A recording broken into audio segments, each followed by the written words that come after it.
because I was on my rock bottom at the time. I was searching God really, because of my experience. So that's when I decided to serve the Lord also.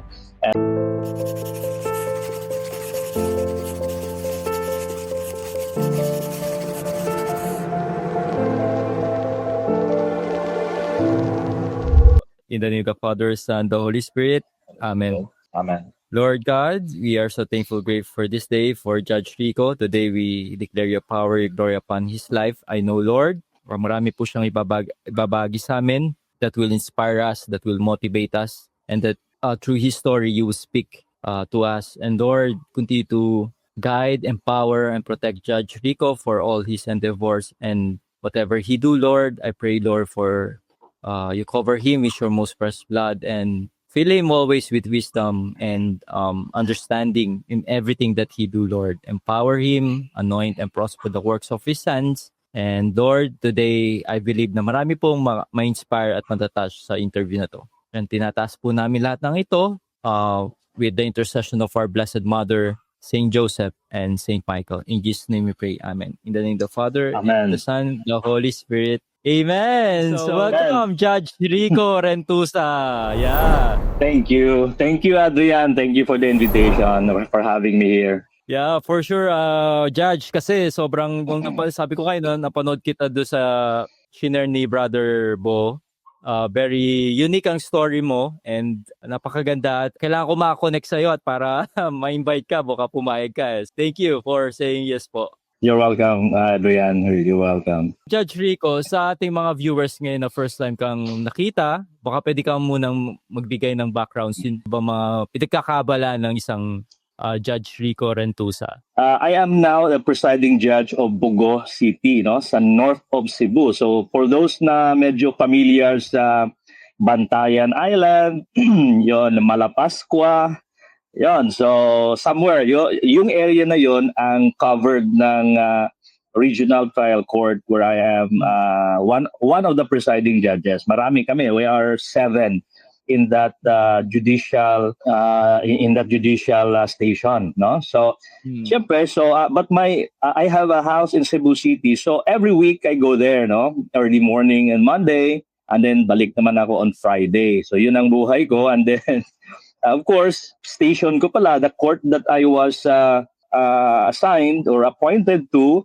is the oldest branch in Bogo. In fact, that's the original branch before nag-create ng mga bagong station. So, old cases, no? Yung ina-handle ko. May iba, 20-year-old cases, lalo na yung civil cases, 10-year-old cases. So ngayon, I'm on kumbaga sa basketball game, nasa mga last 2 minutes itong mga kaso na ito. And nasa sa akin ngayon ang relatively more difficult task of deciding. And what makes it more difficult is that I was not the judge who heard the witnesses when they gave their testimony. So ang gagawin ko na lang is to read the transcripts. And minsan naman yung transcript, we call it transcript of stenographic notes. Minsan may mga malabo doon. Iba talaga pag narinig mo in person. Tapos supplement na lang yung transcript. Hindi naman perfect yung transcript. But anyway, yun ang situation ko ngayon. So challenging siya aside na malayo sa family ko yung station. Interested ako, Judge Rico. Bali, yung naging journey mo as ka muna, tama, abogado, no? Paano ba naging transition before ka naging judge po? Yeah, medyo mahaba bang story ito, pero para iksiin na lang natin, no, Brother Adrian. So, I was when I finished my law school and I took the bar, hindi natin pag-usapan yung year, mahalata na yung age natin. So I really decided to practice, no. Actually, I studied in Manila for my law school. And but I really decided to practice here in the Visayas kasi nga I come from Southern Leyte, from St. Bernard, no? So my parents were there at the time. Yung father ko already passed away. My mother ko na lang ang nandito ngayon. So, but we also have a house in Cebu City, no? When I got married after practicing for about 1 year. So nag-ano na kami sa Cebu, no, sa Cebu City, no. So I practiced law, but after 9 years of practice, when I was at the peak of my practice of law, nangyari yung, I don't know if you remember yung 2006 na Ginsaogun landslide doon sa St. Bernard. Yeah, it was a horrible tragedy. More than 1,000 people died in my hometown, and so I was forced to go back to help. And di ba election after that, 2007. So yung mga young professionals na who were helping said kailangan nating sumali na lang sa politika para mas mapabilis, no, ang rehabilitation. So in short, I was also napasok din ako sa politika na walang plano because of that disaster. So in short, I won as mayor there for 6 years. 2 terms yon, 2007 to 2013, until ang daming nangyari, and when I ran for higher office, I lost. So I went back to Cebu to practice again. And then that was my journey. Medyo magulo yung buhay ko after that. And I was praying to God na, Lord, financially, may problema. After that, mahirap ang bumalik sa practice if you are out for 6 years. No, ang hirap bumalik. I'm back to zero when it comes to my practice. So I pray to God, and then cut the long story short, para nakig-bargain ako kay Lord. Lord, balik ba ako sa politika or gawin mo lang akong judge? And so there. Binigay naman ni Lord ang judiciary. So that's why I'm here. Oh, wow. So pinag-pray mo talaga yan, Judge Rico. Yes, Brother Ariel. And sabi ko nga, may mga in-between na malalim na istorya yun eh. And that's where I also got into the Light of Jesus family of Brother Bo, because I was on my rock bottom at the time. I was searching God really. Yeah, because of my experience. So that's when I decided to serve the Lord also. And so I was serving in the feast so until now.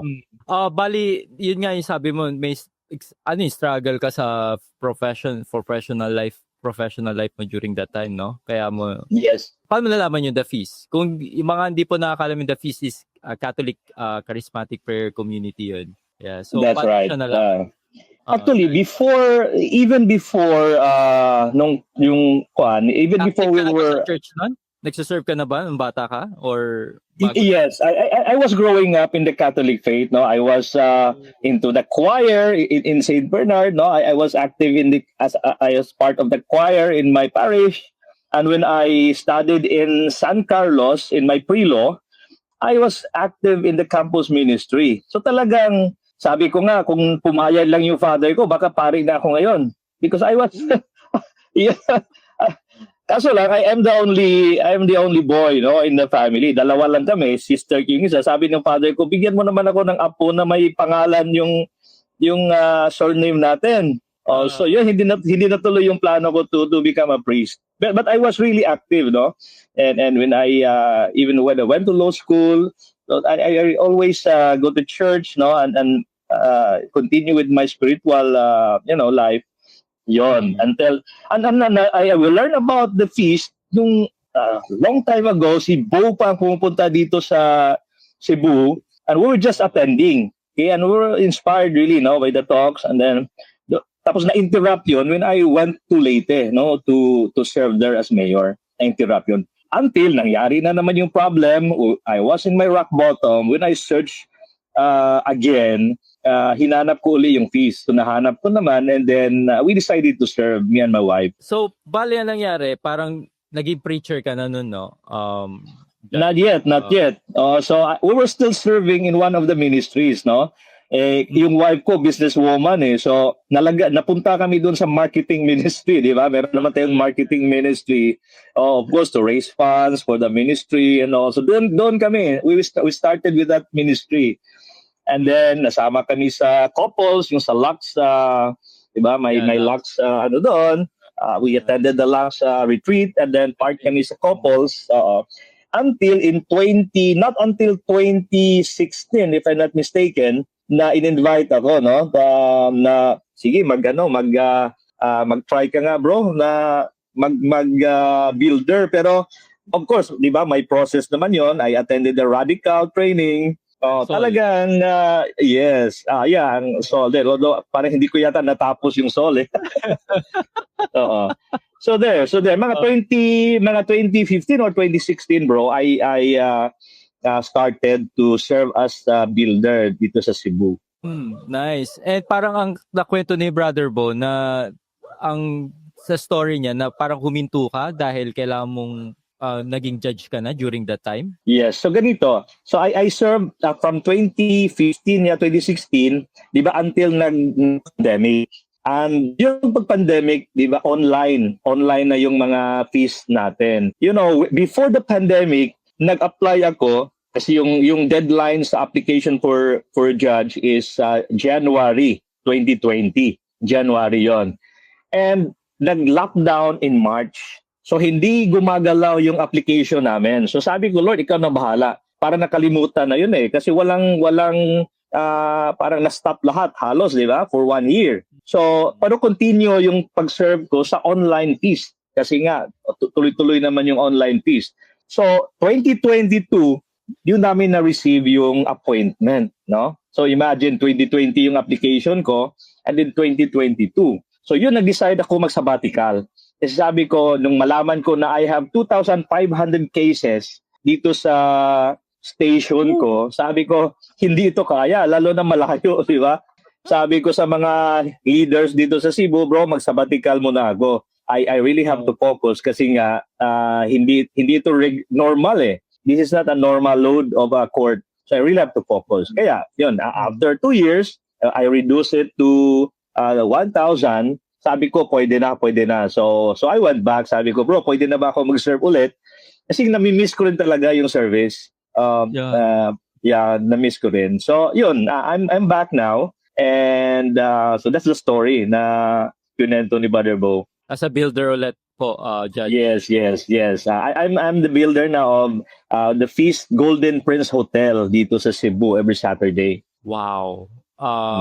Bali, ang nakaka-amaze, no? So, ano yung sikreto mo, Judge? Paano mo nabawasan siya na-reduce siya ng ganun radical, ganun karami? Ano kasi, bro, ang mga kaso dito, di ba, may criminal cases, meron ding mga civil cases. Now, alam mo, if you look at the cases, isa din ito sa mga realization ko eh. If you look at the cases pending in court, you will have a parang mirror sa society, kung anong problem sa society. Number 1, sa criminal cases, ang daming drugs cases, ang daming gambling, cases related to gambling, and of course, marami din yung mga sexual abuses eh. Okay? Now, sa civil cases naman, ang daming family cases, bro. Declaration of nullity of marriage, legal separation, custody of minors, yung nag-aaway sa mga bata, nag-aaway sa property. So if you look at it, sabi ko parang mirror ito ng society eh. Common problem sa kahirapan, yung iba, of course, may iba talaga na may criminal mind eh. Pero iba, nakikita ko sa mga accused naman, parang victim talaga of circumstances. Minsan, napilitan to sell drugs. Kasi mga small time lang naman ito eh, yung nandito sa yung station namin. And then gambling. Yung iba, di ba, tumataya hoping na manalo, no? But yung iba talaga addicted na rin. They were into the habit and the bad habit or the addiction already of gambling, di ba? And yung iba, ito, masamang sign talaga ito sa society. Ang daming mga sexual abuses cases, especially against minors. And we have a lot of incestuous rape, no? Not only here, but if you look at everywhere in the country, maraming cases. So it's very sad. So ngayon, yung ginawa ko sa drugs cases, bro, kaya na reduce namin is meron kasing bagong circular ng Supreme Court allowing plea bargaining. Alam mo yung plea bargaining na pwedeng umamin yung akusado pero lower offense, no? Imbes na selling, kasi yun talaga mahaba yung penalty ng selling of drugs eh. Pwede siyang umamin pero lower, yung kumbaga possession lang ng paraphernalia, something like that. So, instead of 12 years in prison, pag umamin siya doon, pwede naming bigyan siya ng from 6 months to 3 years na penalty. So ang laking So minsan yung iba, dahil sa na-detain na din sila for so many years, okay, nag-agree na lang. So doon isa yon na reduce namin. So we utilize what is given by the Supreme Court also. Okay? At yung iba naman, palaging na postpone kasi wala na yung complainant. So we have no choice. But yung meron tayong tinatawag sa procedure natin na provisional dismissal. So dahil wala nang nag-attend na complainant, provisionally, temporarily dismiss natin. Pero in 2 years time, kung babalik yung complainant, pwede natin i-revive yung case. So parang ganon ang nangyari. Tapos talagang ini-stricto lang natin yung procedure. Nandiyan naman sa procedure, mga bawal yung postponement for delay and all. Tapos pag talagang hindi na nag-attend yung mga parties, then we have to dismiss the case. Meron ka na ba nawakan na clerical abuse? Curious ako. You mean involving pare? So far po wala pa. Wala pa dito. Meron pero bawal kasi nating pag-usapan yung details ng mga facts sa pending case eh. Pero one of the cases parang may naalala ko na involving mga sexual offenses involving a pastor something, no. Yeah. Pero hindi natin pwedeng pag-usapan kasi pending pa eh.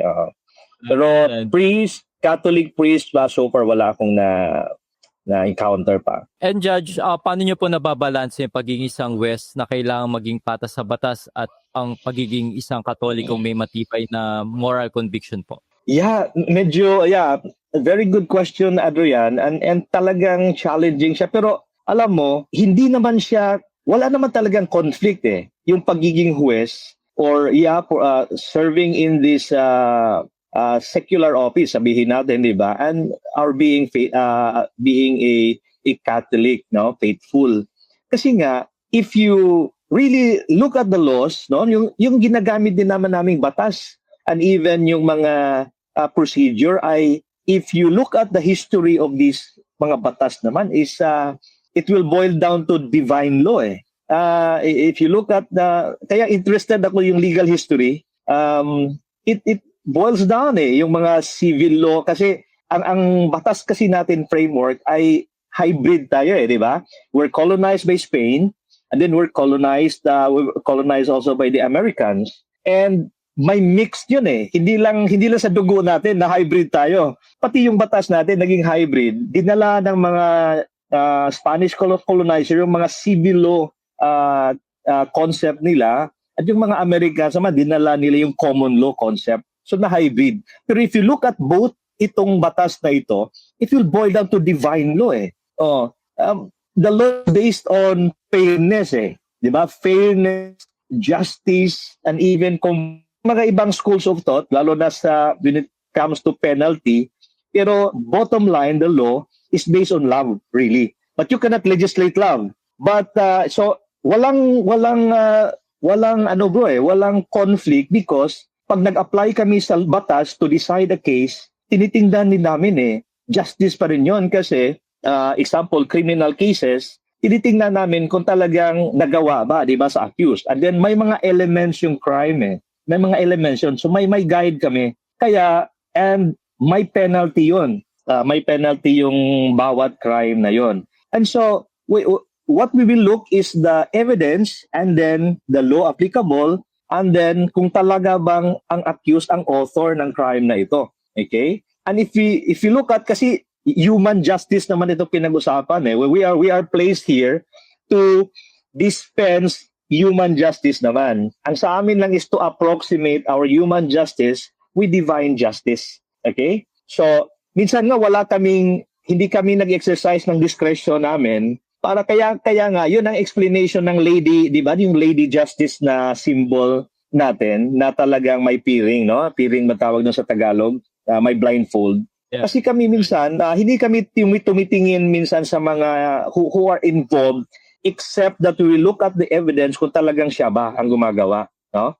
And parang blind kami sa lahat ng circumstances. We will look only at the evidence na pinipresenta and the law applicable, and then we apply. And we will decide based on that. Minsan kasi may sabi, hindi ka ba just maawa niyan kasi yung ano niyan, iniwan na yan ng asawa, mahirap lang yan, yung mga ganon ba. So minsan hindi namin tinitingnan yan because may batas kami, may procedure kami na tinitingnan. And for me naman, it's not a conflict of my being a Catholic faithful, because even the Lord is saying that you have to respect authorities, di ba? May anointing din ang mga civil authorities din. Kasi pag wala namang, di ba, gumagawa nito, then may chaos din. Okay? So para sa akin, as we do our job, we are also still doing His will, as long as you do it honestly, with integrity, and with excellence. Paano mo in-handle yung pressure, lalo na kung mga politician or controversial na kaso yan, o Judge? Siyempre, nandyan yung lagayan. Yeah, fortunately naman bro, no, in my 3 years dito sa station ko, so far naman wala namang gumagawa, no, ng parang nag-exert ng pressure on me, in particular really in relation sa mga kaso na hinahandle ko. Pero meron talagang mga well-known naman na personalities dito na may mga pending cases. Pero sabi ko nga, ako naman as a judge, I know my role.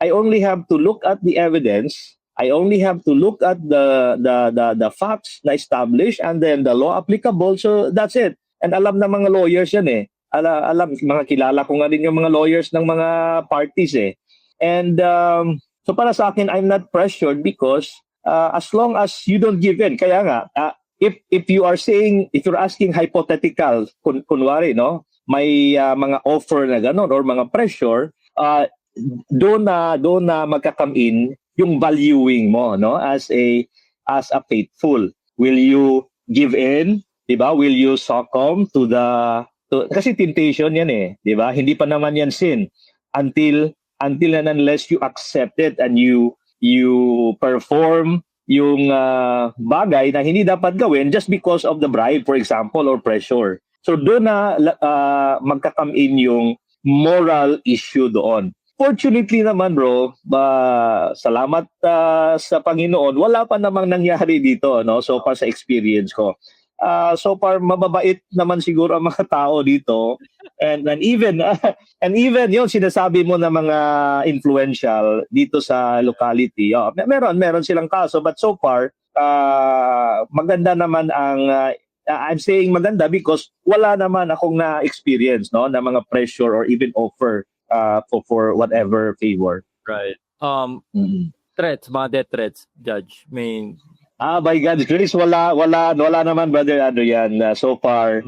And dito naman kasi sa station ko, walang masyadong parang controversial cases Walang masyadong So far yung mga, kasi sabi ko nga yung hinahandle ko, parang na parang na anong tawag nyo, na-diffuse na parang na-diffuse na yung heat ng kaso dahil sa tagal. Diba? I don't have new cases kasi That's why ngayon, I'm not hindi nga ako binigyan ng mga new cases because I have really to make my load, yung docket ko, down to normal level. Yung 1,000 ko ngayon, hindi pa yung normal Parang alam ko yung normal sa Supreme Court is below 500. So I have halfway to go. No? I have halfway to go and we are trying our best within the year, no, na kasi gusto ko na rin yung mga bagong cases.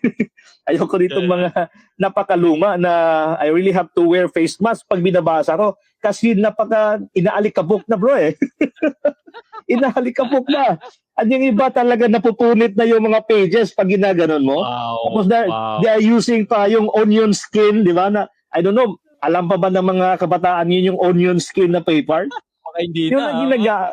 Kaya nga. And then, alam naman natin, tinamaan ng Yolanda itong north of Cebu. Yung iba nababasa, So talaga terrible yung nagbabasa ka. So gusto ko na rin ng new cases. Kaya Paano ba yan? Pinipray over mo yung mga papel na yan? kasama talaga ang prayer, bro. Kasama talaga 'yon. And in fact, 'di ba na share ni Brother Boyon sa full tank niya na even when I was having my sabbatical for 2 years, I started my Peace Light in my office, no? With my sabi niya, staff. yeah. And that's para sa akin, that's one way na we'll be on the same page, kumbaga, in dealing in doing our job. Sabi ko, we must be on the same page. Ganito ako, I'm now binigyan ako ng task dito to lead this office. So, ito yung gusto ko. We should have a weekly fellowship with the Word of God and with prayer. Okay, para guided tayong lahat, no? And in the discharge of our job. Oh yeah, yung Feast Light, sabi ko kasi yung mga staff ko, di ba, yung mga most of them were also the original staff, except that some have already retired. Can you imagine? This is an old station, and they were not, kasi ang advantage kasi nung newly created court, as a judge, you will have the privilege to choose, no? Ikaw yung mag-screen kung sinong i-hire mo na staff mo. Yung sa akin, nandoon na sila eh. So sabi ko, I know meron na kayong mga nakasanayan na from the previous judges, pero sabi ko, I hope you'll be open to, kasi iba-iba, no? Yung mga paraan ng judges. Sabi ko, I have my own way. Sana magkasama tayo. I will get cooperation from you. So sabi ko, mag-start tayo dito. I want us to have this weekly. Okay? Sabi ko, and the good thing about Peace Light is that we can talk about things not related to our work. We can even talk about our personal lives, and this will be a safe space. Sabi ko naman sa kanila, this is a safe space kasi bro, mahirap din ang court eh. We really have, in fact, the Supreme Court realized this. May mga circular na ngayon na the court is concerned of the mental health also of people in the judiciary. Kasi ang daming cases din, mga problem. In fact, I can cite sa Cebu, I don't know if you've heard the news na may isang staff ng court na sinunog yung courtroom, bro. Kasi may mga conflict na pala, no, na parang kinikim-kim niya. Tama ba yun sa Tagalog? He's keeping it to himself. Oh, and the judge naman ay assisting judge lang. So he's not there every day. So hindi niya alam. So may problem na pala yon, and may trigger na nangyari. So sinunog niya, bro, yung courtroom, and it so happened that the courtroom is an old house. Talagang sunog lahat. In fact, the judge, ang galing ng judge eh. Heroic yung ginawa niya. Pinalabas niya lahat yung mga staff niya. He was the one who went out of the burning house.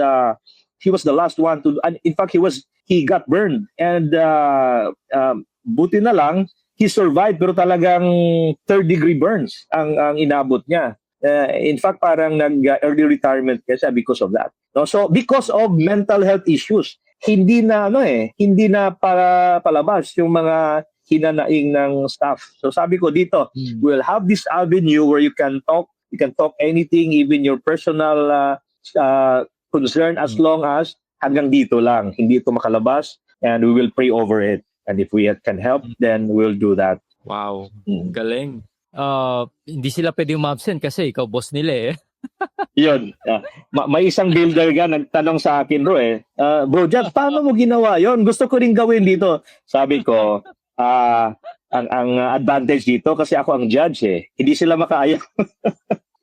They have no choice. Pero sabi ko naman sa staff ko, this is not compulsory. Okay? You can, pero alam naman natin, yung mga staff natin, obedient naman talaga sila eh. Pero tinanong ko naman sila, are you learning something naman? Sabi niya, yes, Judge, we like it. Kaya they look forward every week, no? And kumakain naman kami.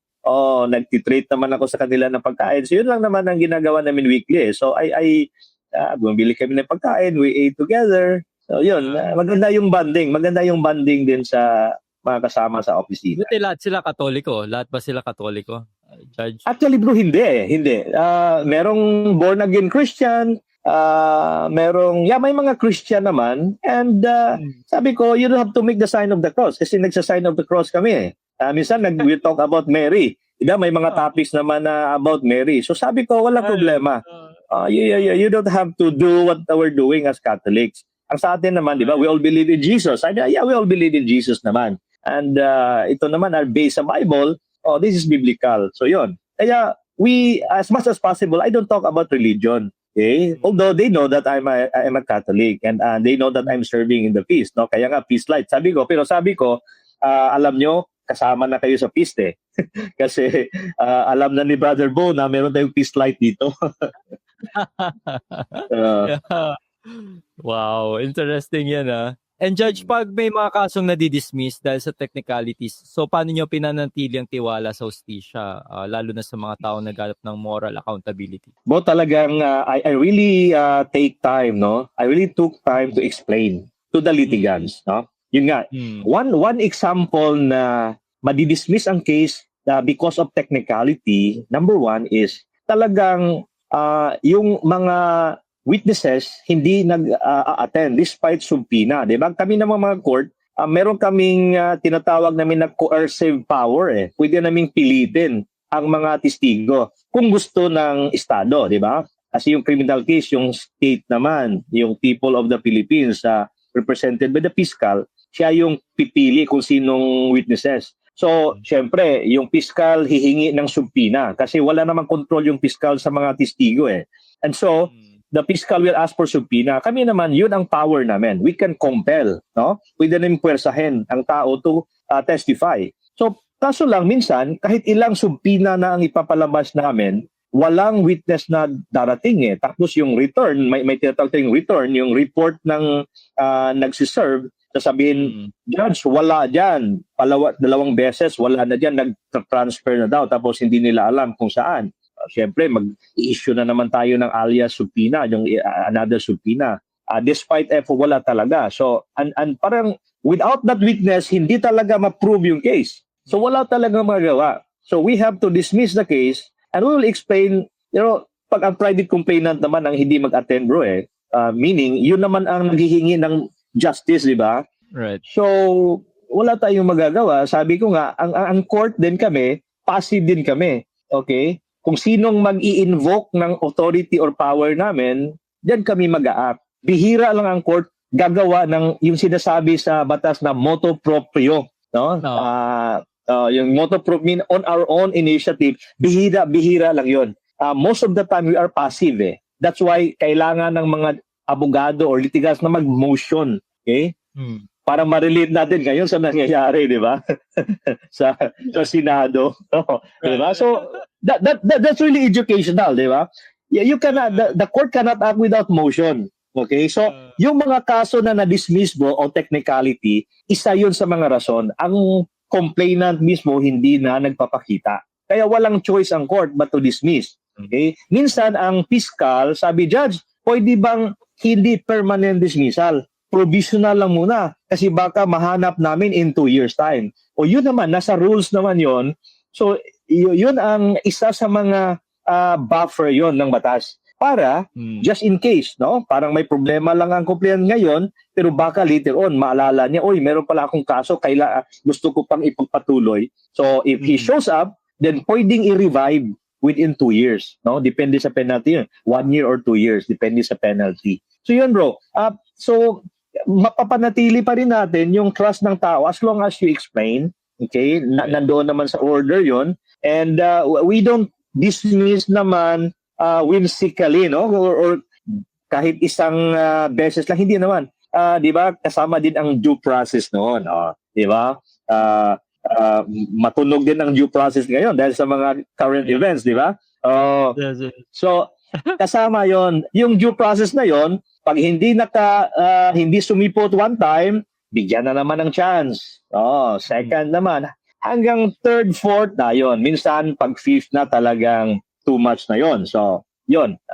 We have no choice but to probably provisionally dismiss, or kung talagang wala na, then permanent dismissal na. No? So yung mga technicality, yung iba naman technicalities talaga na ayaw ng Supreme Court, yung mga minor, for example, um, hindi nakarating because may problema pala, no? Example, biglang nagkasakit pero hindi nag-file ng motion for postponement.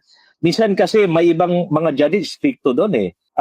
Pag walang motion for postponement, kahit may reason, talagang didi-dismiss ang case. No? So yun ang mga technicality talaga na medyo extreme naman na ang Supreme Court sabi, wag naman ganon. So dapat bigyan talaga ng chance yung mga parties to prove their case. Okay? So minsan kino-consider natin yan basta hindi lang abusuhin ang proseso.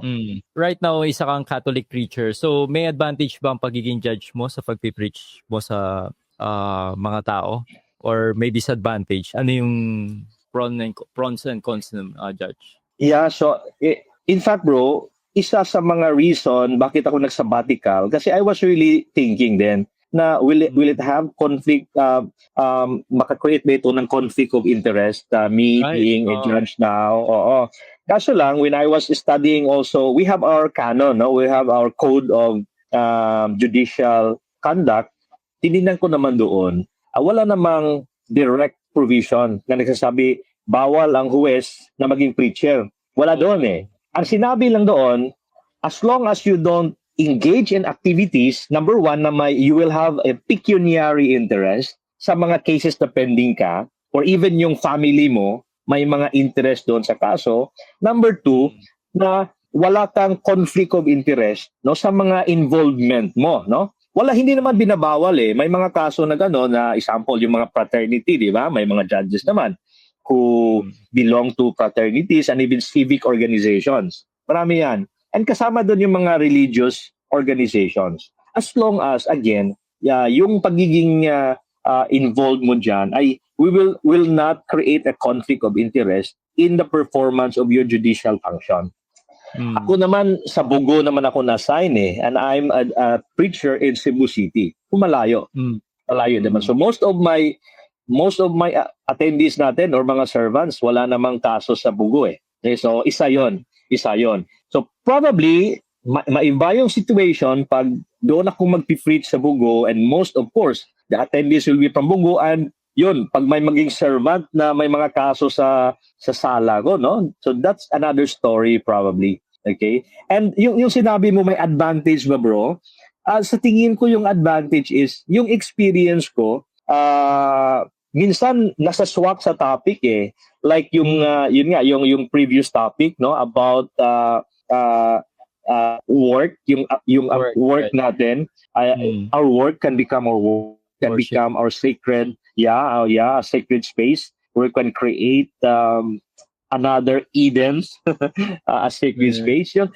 So marirelate mo yon, and isa din siguro yung mga tao even without me preaching, them knowing ba na here's a judge, alam natin busy ito but he's serving the Lord, parang ganun ba. And probably sa tingin ko din, I think we need more people na yung parang ini-stereotype natin, bro, na hindi naman parang ini-stereotype natin. For example, when I was a lawyer, di ba, naging lawyer din ako na preacher, sabi, ang palaging tanong, bro, totoo ba yan yung mga lawyers, liars? Yung mga ganun ba? And the good thing about our feast, just na-mention din dito ni Brother Bo, na yung worship, isa sa mga worship, yung mga singers natin, piskal eh. Piskal. Ang ganda ng boses. He's a is a fighter in court, but he's serving, kumakanta, nagsiserve dito sa ministry. Meron din tayong sa couples natin, she's from COA, a lawyer also. Mataas yung position niya sa COA, no, lawyer. So, happy nga ako pag nakita ko ng mga panyero na panyera nag-a-attend sa feast. Sabi ko nga, because it will also, di ba, a message also na hindi naman lahat ganun eh, di ba? And and all the more if you are in that profession, for example, yung mga judge dati, I don't know now, parang noted din na mga corrupt, di ba? Nababayaran, nabababribe, nabribe. So sabi ko, it's about time na we need more people, okay? Not because we want other people, not because for what other people will say, but sabi ko nga, tayo nga na nagsiserve, di ba? Nagkakasala pa rin tayo. How much more if we are not going near to the Lord, di ba? So for me, yun siguro ang advantage nakita ko, bro. For me, even the fact that I'm serving and I'm in the judiciary, na parang sabi nga nila, I am the only builder preacher daw na judge eh. Kasi yung iba, may mga judges tayo but they are not really builders, no? Nagsiserve sa other ministries. Pero sabi ko, I think it's about time na maging normal ito, na may mga judges na mag-serve talaga. Hindi naman tayo perfect, di ba? But sabi ko nga, kaya nga, nagkasala nga tayo na lumalapit tayo ni Lord, how much more if hindi tayo lalapit, no? And I think it's about time na lahat, kung ano mang, kahit anong profession mo, we will serve. We will serve. Amen. Di ba? Yeah. Ano yung pinaka-challenging na case na nahawakan mo so far? Always, bro, always challenging itong mga nullity of cases. Kasi, yun nga, as a Catholic, di ba, we are really, we really believe that that marriage is really sacred. We know that. In fact, that's a sacrament of marriage nga eh. And then even sa batas, this is considered as an inviolable social institution. Kaya even as a Catholic faithful, as a Christian, and even as a judge, pareho eh. We value marriage. Kaya mabigat talaga, no, sa kalooban ko, handling nullity cases. Although ngayon parang normal eh. Ang daming nagpa-file. Okay, hindi lang magkaintindihan, nullity na kaagad. But of course, kami naman, ako as a judge, again, go back ako. I cannot just also decide based on my faith na ang marriage ay sacred, na hindi na pwede talagang pwedeng i-annul based on human law. Kasi we have family code eh. Hindi naman ako canon judge eh. Lawyer. Yeah, I'm not But mind you, 'di ba, meron din tayong nullity sa ating Catholic church. Sa church courts natin. We have a court in our church. And in fact, yung Article 36 ng Family Code na palaging ginagamit sa mga nullity case, yung mga psychological incapacity, if you look at the discussion sa Family Code Commission, kinukuha nila yung ground na yan from the canon law na as basis also to declare a marriage null and void, no? Meaning ab initio, meaning from the very beginning, there's no marriage to speak of because isang party ay wala talagang capacity because of his psychological incapacity. So yun, mabigat sa akin, bro. Kaya para sa akin, parang normal sa iba, pero whenever I decide, okay, a nullity of marriage case, talagang mabigat. And I really pray, okay, I really pray a lot, no, before I decide. But minsan wala tayong magagawa eh. Talagang may evidence. Abuse, talagang hindi lang isang beses, ilang beses na physical, psychological, verbal abuse ang ginagawa ng isang spouse against the other. Irreconcilable na talaga. For 10 years, hindi na sila nagsasama. In fact, yung mga ganun na mga kaso, and the evidence is very clear, minsan, we have mabigat, no, para sa akin as a judge, but minsan nagadran talaga. But there are really cases na sabi ko, pwede naman itong pag-usapan sana eh. Pride lang. Pride lang ito eh. Mga pride lang ito eh. And wala lang talagang effort na ginagawa sa and the evidence is parang hilaw. Hindi naman na masyadong na-prove na isa sa mga parties are really incapacitated psychologically, then yun, nagdi-deny naman ako. So yung mga ganon. Another case do na para sa akin controversial, yung mga abuses against minors. And I already convicted a foreigner na nag-abuse, no, ng minor, no? And I sent him to jail. Tatlong sentences na life imprisonment kasi talagang may evidence. And if you makikita mo 14 years old pa lang inaabuso na yung bata until naging so and the evidence is very clear, no? So yun yung mga ganon. Pero mabigat din, di ba? Mabigat kasi kasama kasi sa accused ay yung mama. And I think this is not this is not isolated Maraming nangyari dito. Yung parent, okay, dahil sa kahirapan siguro, may foreigner na pumasok and then nagbigay ng pera, and then kapalit doon is yung anak ang ibibigay. So yun ang nangyari. So very sad kasi kasama yung ina. In fact, nasa na ngayon, nasa bilibid na yata o Mandaluyong kasi talagang may evidence So yun, mga controversial in a way again, pero ang masakit sa akin ay talagang reflection sa society, di ba? Ang daming problem sa family ngayon and broken families. And if you look at the juvenile delinquents, itong mga children in conflict with the law, itong mga minors, if you interview them, bro, talagang you will know. Number one, broken family talaga. Wala.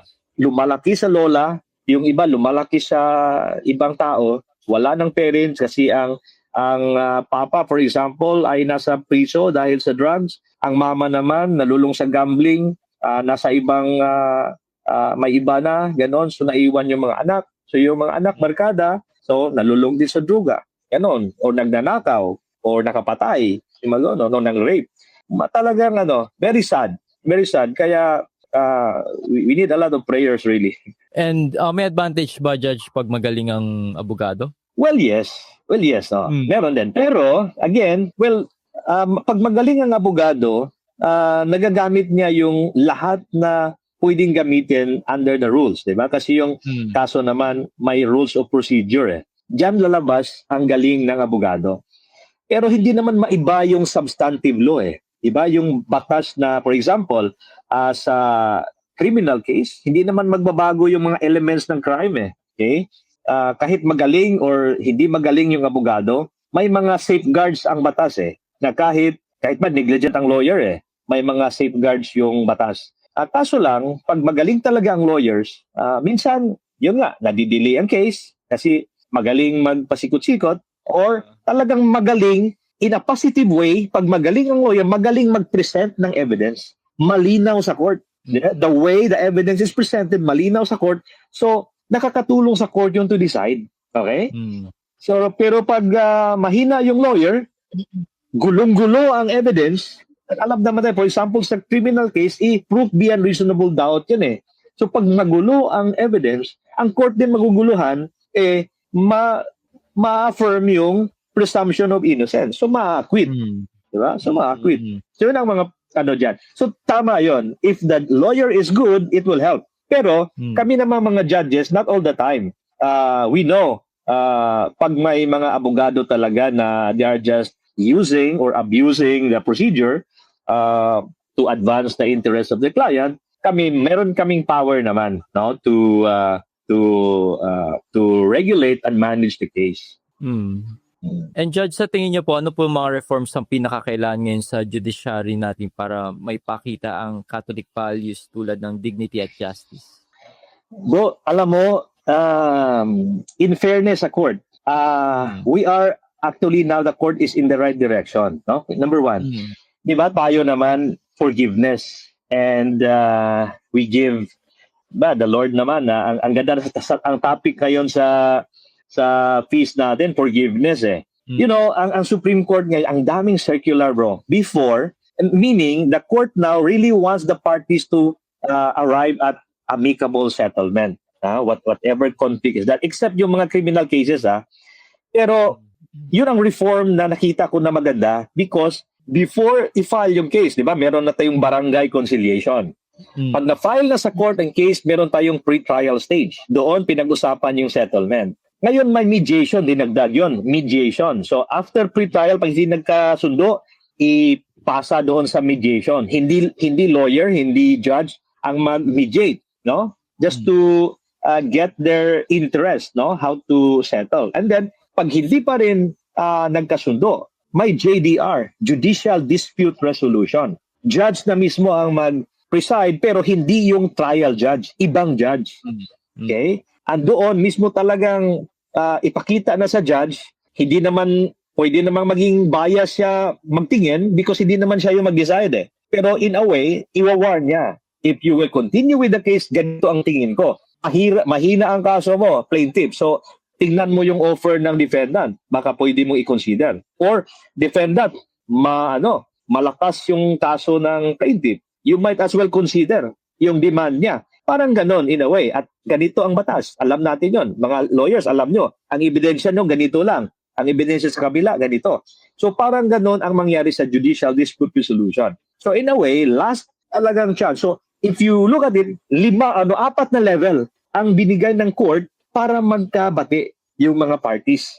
And I think this worked because sa case ko lang, meron akong 2 na na-settle in JDR. So, and that case has been pending for 6 years, 8 years. And because of the JDR, yun, nagkasundo sila. So, natapos yung case na pwede pang abot ng 5-10 years pag pinatuloy nila. So, yun nakita ko, reform yun, but kailangan pang dagdagan talaga yung reform na ito.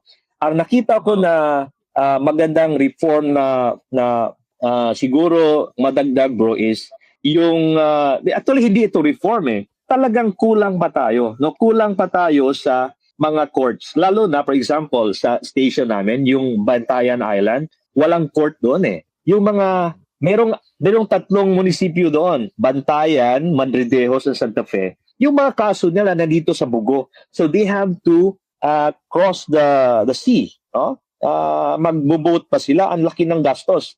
Kaya most of the cases, yun, nadi-dismiss kasi wala nang complainant kasi gastos. So, yun, dapat ang reform na tinitingnan, yung mga ganitong station, dapat lagyan talaga ng court and dagdag na court para mas mabilis. At saka, para yung mga litigants naman, ay talagang walang justice kasi minsan kahit they want to pursue the case, dahil sa gastos, hindi nila kaya, wala na, hayaan na lang nila kahit victim sila sa injustice. Paano nyo po inaarap yung perception na sinasabi ng ilan mabagal o masyadong legalistic ang hustisya dito sa Pilipinas? Yun bro, depende talaga yun. It's a challenge sa judge kasi ang Supreme Court ay hindi nagkulang Hindi, ang dami na may expedited trial, may rule na on expeditious trial, may mga rules na regulating yung mga postponements. Nasa judge na talaga ang pag-implement. Okay? Nasa judge na talaga ang pag-implement doon. And sa station ko naman, pag may mga postponement talaga, I make sure na yung parties ay na-inform. At saka yung mga lawyers, lalo na sa Bugo, some lawyers are coming from the city. So I make sure na pag may postponement, we have to inform them ahead talaga so that hindi minsan I also experienced this when I was practicing na the court would not inform the lawyers, and then ang layo, and we go there and the client will spend only to be informed na wala palang trial ngayon kasi wala si fiscal, wala si judge.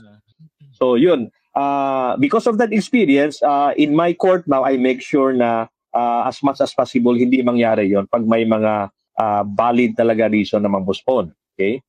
So kailangan mo talagang i-explain yung mga parties kung may mga delay man lang. And sometimes we even admonish lawyers We admonish lawyers really kung alam namin yung mga lawyers ang nagdi-delay. Bilang isang taong tinatawag na Your Honor, paano niyo po na babalanse ang authority sa korte at pagiging servant ni Christ sa personal at ministerial life niyo po, Judge? Yun, ang gandang tanong yan, bro. Kasi talagang minsan pag hindi ka aware, di ba, yung enemy natin on the spiritual level, ang dami niyang pwedeng gamitin against sa'yo. One is pride. And lahat naman siguro tayo vulnerable dito That's why isa yun sa mga bagay na talagang iniingatan ko, bro, na of course people will call us Your Honor in court, in court. Kaya kahit yung mga kaibigan ko, yung mga kaklase ko, kahit nasa labas kami talagang grabe, parang na rin nasa court kami pag naka ng respect. Sabi ko, wala. Magkaibigan pa rin tayo, no? Walang pero pag nasa court ko kayo, dapat talaga mag-Your Honor kayo. Okay? Hindi because of me, but because of the office, because of the position. Yun namang Your Honor hindi naman talaga doon sa umuupo is the chair. Kung kumbaga, is the position na talagang your honor mo kasi talaga namang dapat irespeto yung position ng judge sa ating kon. So, yun. And one way is again, you have to understand na ikaw ay temporary lang dyan. That chair is not, the position is not yours. Sabi ko nga ako, at most siguro 10 years kasi by 60, tingin ko hindi ko na hintayin ng 70 years na mandatory na retirement ng judges. If pwede na ako mag-retire, I can, so that I can do something else. Okay, so I'm not permanent in this position. Sabi ko, your honor na yan, okay, I will exact or I will require you to call me your honor in my court because we need to respect the process and the hearing. Okay, but in my personal life, kaya sabi ko nga sa peace light namin, okay, ito na ang time na sa mga staff ko, okay, I will not be the judge here, I am your equal. So, you can share anything, okay, I'll be your kuya or I'll be your tito kasi naman, meron namang mas matanda sa akin sa court ko Okay, so sabi ko, I'll be your brother here in the feast, so sa peace light. So, we can share anything, hindi sa trabaho, okay? So, para sa akin, nakakatulong yon na to keep me always grounded na hindi naman porke judge ako dito, ako na talaga ang, di ba, ang masunod palagi or ang palaging tama, di ba? So, in my kaya ginawa ko yon, palagi kong ma-cite itong peace light because this is one way of telling my even and my staff na hindi dichotomize na judge ako ngayon and then ngayon pwede akong, di ba, akong Katoliko or tao na ordinaryo. Pareho lang ito. No? I am Rico. Yes, I'll perform my job as a judge, but I'm also your brother. Okay, I'm also your brother na pwede niyong masabihan kung anong problema nyo. No? Whether sa work or even in personal life na kaya nating hanapan ng paraan. Okay, so parang ganun lang siguro ang balance, bro. And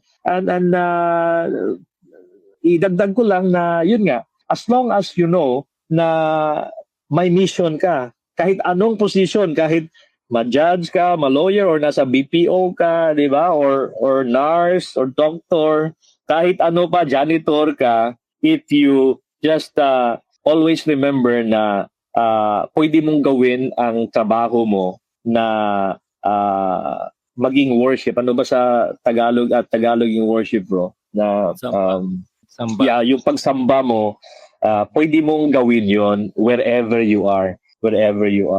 Sa panahon ngayon ng misinformation at radicalism, paano po dapat tumindig ang isang Katolikong judge? Matatag pero hindi mapanghusga at lagi makatao? Wow. That's tough, no? Very, very tough. Ako ang dami kong minsan nga sabi ko pero I cannot help but really be online kasi as a judge also I want to be to keep myself up to date no sa mga pangyayari. And it's just really so sad na ang dami talaga, tama yon, misinformation, mga fake news, and ang worst, bro, is ang daming influences na nakakasama sa atin na parang naging normal because a lot are doing it and they are very effective in doing it. Okay? Yeah. They are very good in presenting it in the social media na talagang if you are weak in spirit, madadala ka So that's the sad part there. Kaya para sa akin, minsan dinidiscourage ako ng wife ko and even ng mga anak ko, huwag ka na magpo-post kasi nga ganun. Pero di ba, if you notice, sabi ko, no, what I'm posting is the Word of God. Kaya pag nagbabasa ako ng Bible every day, kung ano yung reading, pinopost ko yon with a little caption. And probably yung mga picture ko sa Peace Light, and ngayon I'm doing LST, di ba, yung one-on-one discipleship with a couple, pinopost ko yun, bro, because I want people to see also something, di ba, maybe not the ordinary na ang judge ay gumagawa ng ganito pero gusto kong maging normal ito na yung mga hindi naman ito talaga, di ba? Hindi naman ito exceptional na ginagawa pero bakit din natin pwedeng ito dapat ang preoccupy sa online space? Hindi yung mga misinformation at saka fake news. Kaya ini-encourage ko lahat na that's why nakita ko yung mga yung mga episodes mo, napakaganda. Sana ipagpatuloy mo yan at saka mas dapat sana mas marami pa sa Katoliko and even Christian na mga churches gumagawa ng mas maganda pa no na mga shows no mga vlog no mga content na talagang good, di ba? Good influence, good feel, at saka grounded talaga sa Word of God. No? Ang hirap. Kahit sa politika natin, bro, dapat may mag-ingay din na para sa tama. Di ba? Para sa tama. Kasi pag we cannot also dichotomize. Again, but kami lang mga judges, talagang bawal na kami mag-touch on politics eh. Ako, nagbabasa lang ako, pero talagang sa kaloob-looban ko, I want really to post something. Pero sabi ko, no, I'm a judge now. Yun ang disadvantage ko eh.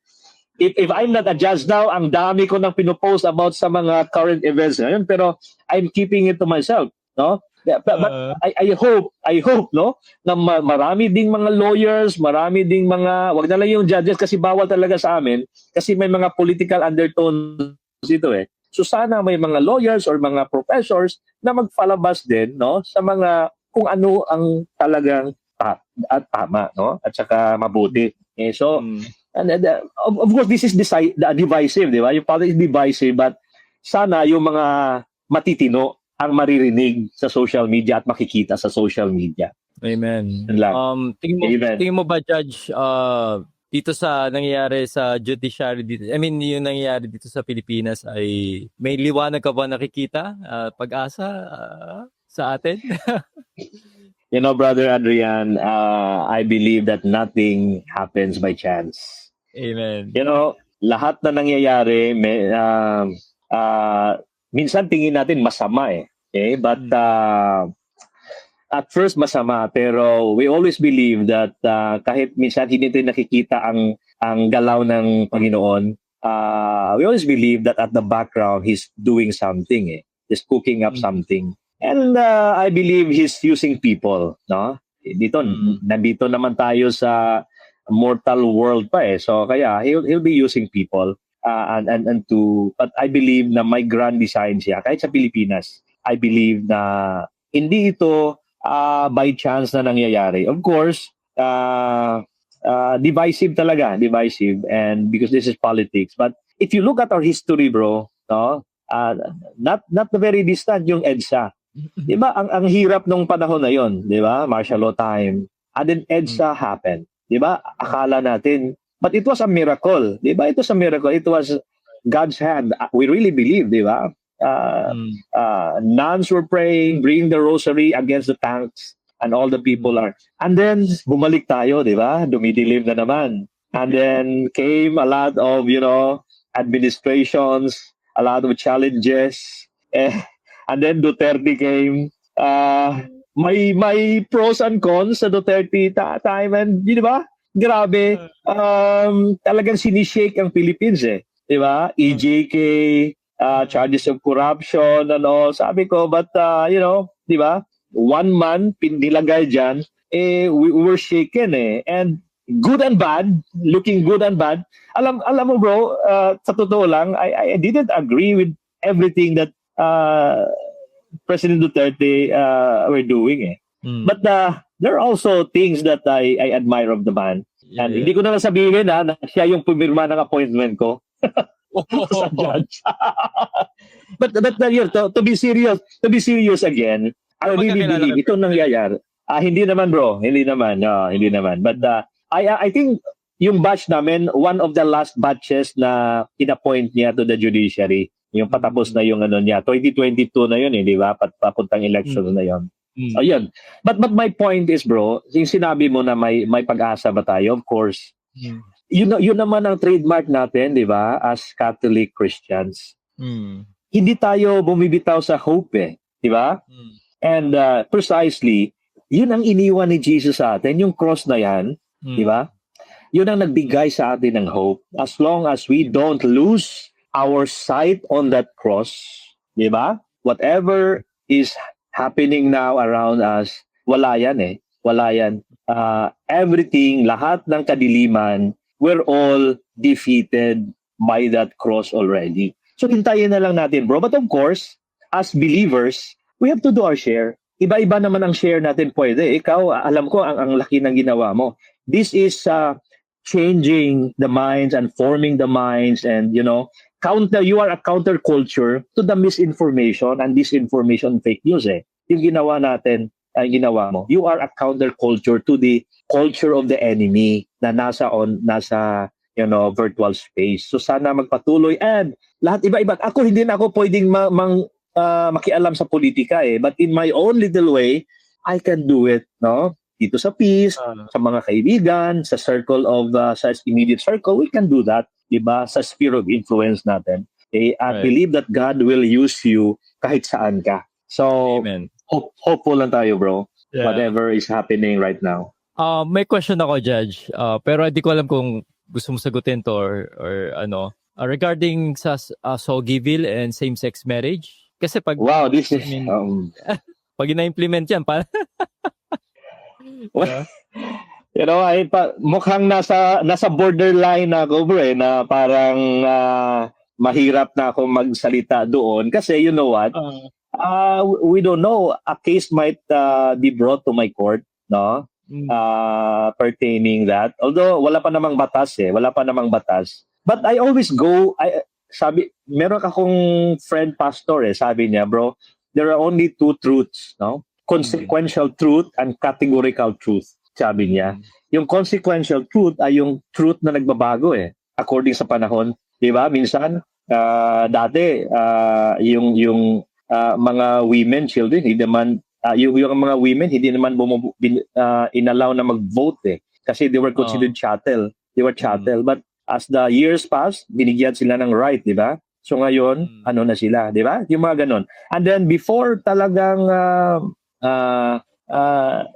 yun nga, consequential truth ay, for example, yung same-sex marriage, or example, divorce, or yung abortion, may mga states, di ba, sa United States na nag-aalaw. And you know how many people lang ang nag-allow niyan? Ilang congressmen lang yan? Or sa court yung nag-decide na pwede ang divorce na yan, pwede ang ano na yan.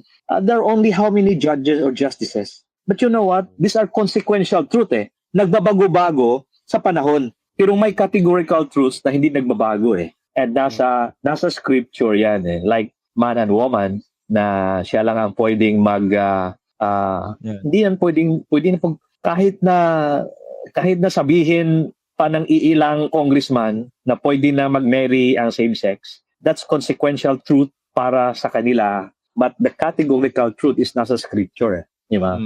Na God created man and woman and man will leave his parents to be with a woman and they will become one. Parang ganun Yun ang category. Hindi nagbabago kahit sa time pa ni Jesus hanggang ngayon, yun na yun. Hindi na magbabago Probably, maggawa tayo ng batas, maiba-iba yung mindset because of the influence na darating ang panahon na majority sa Congress na at sa Senate ay mag-accept sa proposition na yan. Well, that might happen but that's consequential truth. Hindi yan yung categorical truth. And for me as a Catholic Christian, I will stand by the categorical truth. Yun, nasabi ko na tuloy sa'yo Yeah. Pero, kunyari, diba, may God not forbid na, kunyari, mapasa ang same-sex marriage dito sa Pilipinas. Kung may lalapit sa'yo, Judge, ano? Magpapakasal. Sabihin ko na lang, bro. Actually, 7 kaming judge dito. Doon na lang sa ibang judge.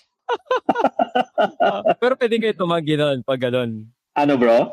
Pwede bang tanggihan yun pag kunyari gano'n? Yes, pwede naman.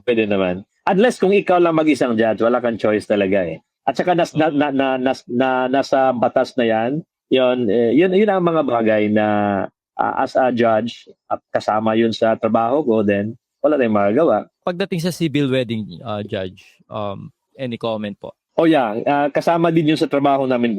In fact, I have, wala kaming, I really have to do my job also. But you know what?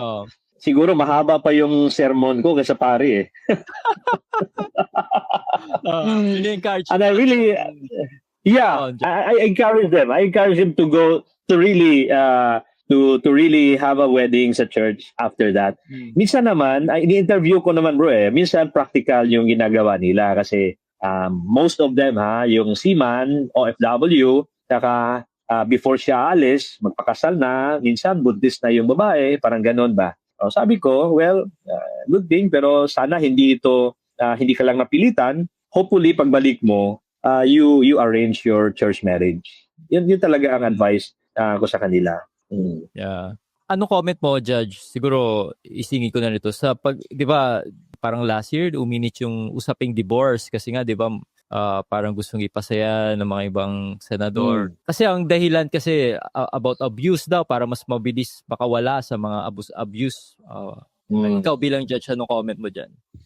Sa tingin ko lang bro hindi ba ito conflict sa ano ko? Ay wala naman kasi wala pa namang batas na divorce eh. Well, sa akin naman, para sa akin enough na ang batas natin ngayon. Precisely yung Article 36 ng Family Code, doon papasok yung psychological incapacity. Pinapasok doon yung mga abuses, physical abuse. Kinagrant naman namin yan bro eh. Kasi nakikita naman namin talaga na kailangan nang i-end yung marriage. Now, and you know kami nasa Supreme Court may mga bagong decision na yun ang leaning. Nasabi ng court, wag yun ang pahirapan yung mga talagang inaabuso. Yung I don't know if you've heard that Tan Andal case. Yun ang isa sa mga kaso na nag-open ngayon no sa it's sinabi ng court recalibration of the definition of psychological incapacity na wag yun ang pahirapan pag talagang inaabuso, talagang walang hiya talaga yung isang asawa, igagrant yun na. In fact, hindi na kailangan ng psychologist eh. Basta may evidence talaga and as long as yung mga elements, then may mga elements kasi ng psychological incapacity eh. Na dapat hindi lang yan ngayon, dapat yung psychological incapacity existing na even before the marriage, lumalabas lang ngayon. Yung parang sinasabi natin yung juridical antecedent no yun yung mga ganun bro. So para sa akin wag nang ang divorce kasi parang binigyan natin ng convenience talaga we are really trivializing marriage para sa akin na okay magtry tayong anyway may divorce naman eh, di ba? We don't want that to happen to our society. We always believe na the strength sa ating community or society is the strength of the marriage. Right. Doon magsimula eh. Kaya social institution kahit marriage, kahit wala pang mga anak eh, institusyon na ang marriage. So pag gawin natin yung divorce na yan, at the back of our mind, sige, try mo na tayo. Anyway, may divorce naman eh. Di ba? And konting problem, okay, divorce tayo. Whereas if the couple will enter into marriage knowing that it's a sacrament, pag may mga problema, talagang you fight for it. You do something about it, di ba? Hindi na convenience na, okay, mas maganda na nullity kasi hindi rin madali. You really have to exhaust all means and you can talk to your parents, talk to the community. So it's good also to have the support group, no? So para sa akin, okay na. Wag mo na yung divorce na yan eh. It will further weaken the marriage, weaken the family, and weaken our community and society. So, ibig sabihin, Judge, na sapat na ang mga batas na to protect the mga ina-abuse. Yeah, bukod sa psychological, meron pa nga tayong VAUSI eh, di ba? Violence against women. Pailan mo ng kaso yung walang hiyang asawa na yan, yung abusadong asawa yan para, di ba? Minsan, yun ang nangyari bro eh. Okay, papailan ng asawa. Doon pa naka-realize, doon nag-change yung husband. After that, okay, dinismiss ng asawa, bumalik doon, nagiging matino na. Okay? Because of that. Yeah. Minsan it takes the wife to really also to to diba, assert her right. And we have that in our law. We have BAUSI. Very powerful law. Pwedeng piso kaagad yung husband eh. Pag nag-report sa asawa, nako, Thank you for that, Judge. Napakaganda ng mga sinabi mo. And anong advice mo bibigay mo sa mga young Catholic professional na gusto ring pagsabay ng kanilang career at kanilang vocation to serve the church and society po? yeah, yun. Yung sinabi mong hope kanina, bro, di ba? Ito na yun actually. Natutuwa nga ako, heard the news, di ba? May registration ngayon for barangay elections. Nagulat akong Comelec, bro, kasi parang nag-exceed sa expectation na yung mga registration. Gen Z, di ba? This is the time na nag-register yung Gen Z. And result din sa parang naging na parang anong tawag dito, yung trend, di ba, sa survey, nasira yung survey because hindi na factor in yung Gen Z, di ba? Yung si Bam Aquino naging number 2 at si Kiko number 5. Yeah, tama. Di ba? Hindi yun, iba yung survey yung mga ginawang survey. And the factor nakita sa studies is yung Gen Z. Now, kaya kayo mga kabataan, you are in a challenging generation ngayon. Ang iba yung generation niya Iba yung sa amin, ha? Naabutan ko pa yung naglalaro pa kami ng yung patintero. Ako nabutan. Namimingwit pa kami, namimingwit yeah. So naabutan pa namin 'yon.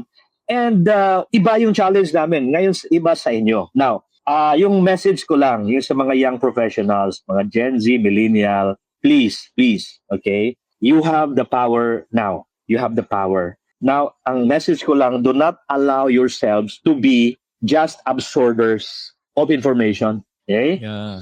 Because especially in the virtual world, in social media, online, minsan nagiging recipient lang kayo And sad thing, minsan hindi nyo na na-filter Dahil ang gaganda kasi talagang excellent itong mga gumagawa ng fake news at sa mga disinformation. Magaling sila mag-present ng content nila. Minsan nadadala tayo, no? Mga young professionals, young people, Gen Z, millennial, please, be on guard. Nasa Bible yan. The enemy is like a roaring lion, ready, diba? To, what's that? To kill, steal, and destroy. Yeah, to devour. Kill, steal, and destroy. You've got to be careful, okay? Young brothers and sisters, mga professionals. And sasabihin ko sa inyo, no? Nagawa ko na yan that even in your work, you can be in your own way. You can be a good influence, okay? How much more sa inyo because you are way more talented. Ang dami yung talents, especially when it comes to sa technology. Nandito na ang labanan Even the enemy is already penetrating and even controlling in a way. Okay, this space, this virtual space where a lot of us are spending time receiving information. Now, I encourage all of you, instead of being recipient, don't just be an observer. Okay, please do your job. Okay, do your job. Yan nga sa talk sa peace ngayon, be the salt, be the salt of the earth and light of the world. And you can do that, okay, if you help, our country, help our community and even your family, okay, preserve it from decay. Yung salt, di ba, is a preservative. Help our society, your family, and even your circle of friends, our country, okay, from the decay because of corruption, because of violence and injustice. You can do that even in your work. Even if you're in BPO, nako, ang daming challenge diyan sa trabaho nyo, sa industry nyo. Be the light there, be the salt there. Ang daming kabataan katulad nyo na nangailangan ng kapatid, nangailangan ng somebody to listen to kasi walang nakikinig sa kanila sa family nila. You will be the light to them and the salt to them. That's where you can make your work a worship because if Jesus was here, He will do the same. Yun ang job description ni Jesus to look for the lost, diba? To look for those who are depressed, to look for those who are having mental health issues. Yun ang siguro gumagala si Jesus ngayon kung nandito siya. So wala siya, so He'll be using you, young people. Be that light and salt in your respective workplaces and even in your business. Kung if you are a freelance, okay, kung ano man ginagawa nyo, wherever you are, bring the light of Jesus with you. Yun lang. And siguro last question po, Judge, bakit mo mahal pagiging Katoliko mo? Number one, bro, that's why I'm so grateful for my parents. No, I was raised a Catholic, really, and that's where I encountered God. No, siguro maliit pa tayo, iba yung different when I encountered God in the Flores de Mayo, bro. Diba? Yung bata, I don't know if you. I had the privilege of experiencing Flores de Mayo, where we were taught catechism. And it was fun because I had with my friends, diba? We were playing and then we have, some catechism. And then as I grew up, ang dami ng mga kaibigan ko rin na nag-invite sa akin to other, and they were good. And I love them. They're good friends. I have a lot of pastor friends and I love them for their passion, no, to serve God. Pero sabi ko, I can be friends with them. I can love them as my friends. And I can even ask them for help, no? Pag may mga sa ministry natin, they have best practices, how they disciple. Nagtatanong ako sa kanila, but then sabi ko, I don't have to leave the Catholic faith because andito na lahat, And no matter how I read the Bible, it's the Catholic, that Jesus founded, okay? And with Saint Peter as the first pope, until now with Pope Leo, there is continuity. And hindi naman perfect kasi nga human beings, Kahit si Peter that time, alam natin ang buhay ni Peter, di ba? But then, hindi naman naghanap si Lord ng perfect na ilagay dito, di ba? We've seen a lot. In fact, the saints were once sinners. Kaya tayo din, we believe that we are saints in the making. So, I found everything in the Catholic faith. Lahat ng nadaanan ko na yung mga sacraments, baptism, confirmation, marriage. Sana wag mo na yung anointing of the sick. Saka wag mo na yung last yung death, bro, di ba? Right. Wag mo na yon. Yung priesthood, wala na. Kalimutan ko na kasi may asawa na ako. Confession, di ba? Reconciliation, I experienced. And that I felt good, no? Every time I do that because I believe na, it's a humbling experience. That's when you confess your sins to a priest. That's really something, no, that you're deliberate about it, diba? Your repentance is double, no, because you humble down, talk to a human being also. He's not perfect, but he has been commissioned by Jesus to hear and absolve sins. And of course, you can also ask. So, bro, I love being Catholic because the Eucharist. No, I forgot about the Eucharist. The most important thing. That's where we receive Jesus, in flesh, in flesh and blood, and that keeps me strong in my spirit. That keeps me strong in my spirit. So, I have nothing more to ask in my Catholic faith. All I need to do is to receive. Yun na lang. Kasi sabi nga natin, hindi problema yung giver, Andiyan na siya. Minsan ang receiver tayo. So, all I do every day is to receive the love of God. And through my Catholic faith also, of course, with the intercession of our Mother Mary, nandiyan naman siya palagi as our mother. Okay. Wow. Napakaganda ng mga sinabi mo, Judge Rico. And sa mga viewers natin nanonood, paano sila, baka gusto sila invite na umattend ng feast, saan ka ba nila pwede mapakinggan? Yes, bro. Ngayon, hindi pa online yung feast natin, pero if you are in Cebu, every Saturday, 5:30, yung feast natin, we start with anticipated mass at 5:30 sa Golden Prince Hotel and Suites. Nasa Acacia Street, malapit ito sa Ayala, Cebu. Okay? You can use Waze, no, to go there. So nandoon yung feast natin, and we have also a lot of other feasts, no, sa Ayala, Sacred Heart, no. So ngayon wala pa tayong online, and maybe soon, no, we'll have it. Maraming salamat, Judge Rico Rentusa. Ang dami kong natutunan sa iyo. Very inspiring ang naging buhay mo and yung conviction, commitment mo. At sana ay dumami ka pa yung mga katulad mo. Lalo na sa ating judiciary and also sa iba pang mga sanghay ng gobyerno na dumami pa yung mabubuting servant na talaga nagmamahal at who follow Christ faithfully. Thank you so much, Judge. It's my pleasure, Brother Adrian, and salamat. Salamat din, no? At sana, I'm also praying na magpatuloy ang your ministry also with your Adrian Milag TV. And Thank you. siguro, I don't know if mag-subscribe na ako. I will ask my family also to subscribe. Oo. Sana magpatuloy. Totoo talaga, we need prayer na sana dumami yung mga kahit saang agency ng government na talagang dadalhin nila si Jesus doon sa office nila. Yeah, tama. Thank you.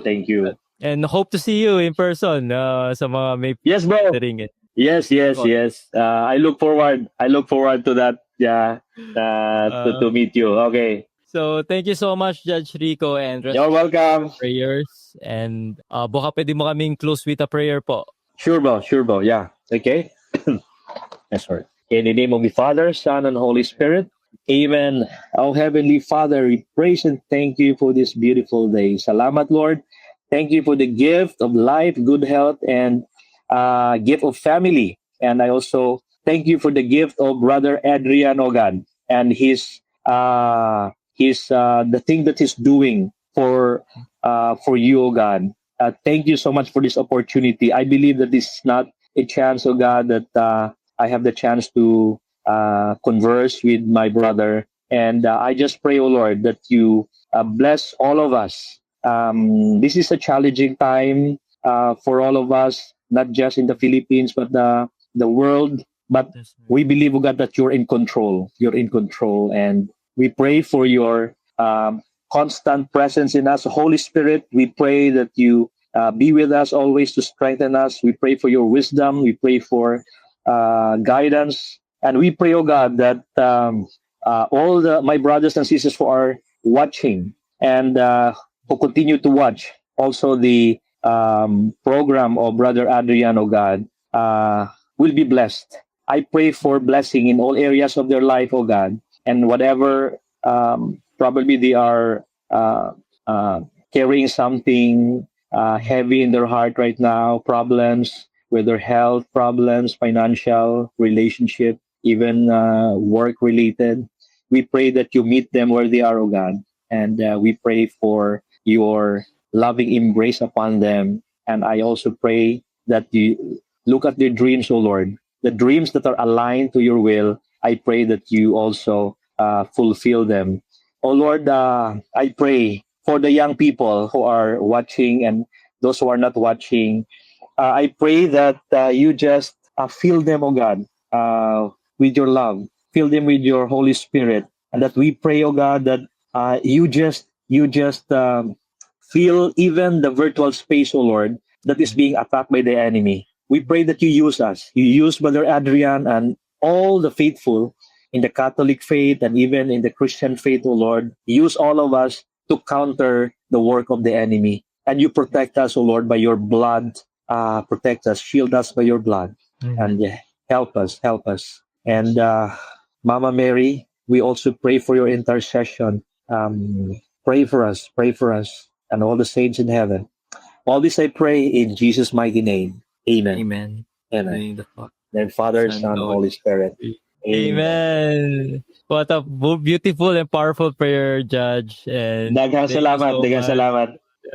Daghang salamat din. At rest assured of my prayer, and please also pray for me. Thank you. See you soon, bro. Yes, bro. You.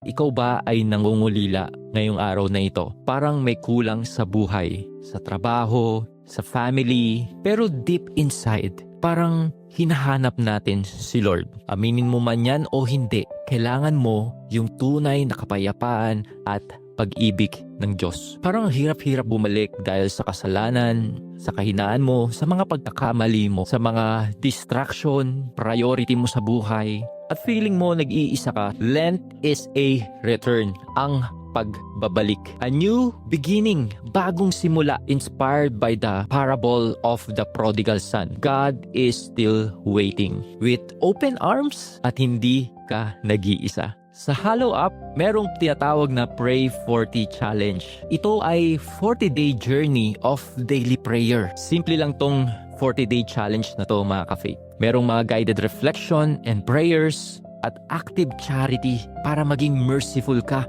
sa sarili mo at sa ibang tao. Milyon-milyon na ang sumali sa ganitong challenge ng Follow Up. Baka this time, ikaw ay tinatawag ni Lord para sumama ka ngayong lens sa Follow Up sa 40-day challenge. God is still waiting for you. Kaya i-download nyo na ang Follow Up ngayon at sabay-sabay tayong magnilay ngayong season ng Lent. God bless.